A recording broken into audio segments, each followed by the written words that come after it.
Road रोमियोनं Sangli पोलिसांचा जबरदस्त दणका, 42 दुचाकींवर कारवाई, 33,900 दंड वसूल.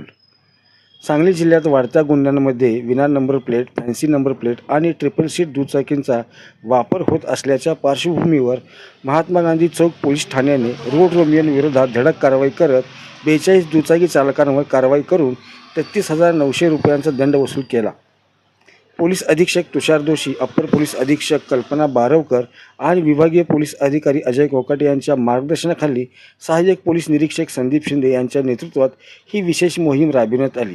Kupwad road, Chhatrapati Shivaji Maharaj road, railway station road, Ambedkar उद्यान तसेच शाळा, महाविद्यालय आणि रुग्णालय परिसरात अचानक नाकाबंदी करून विना number plate, fancy number plate आणि ट्रिपल सीट फिरणाऱ्या दुचाकी स्वारांची तपासणी करण्यात आली.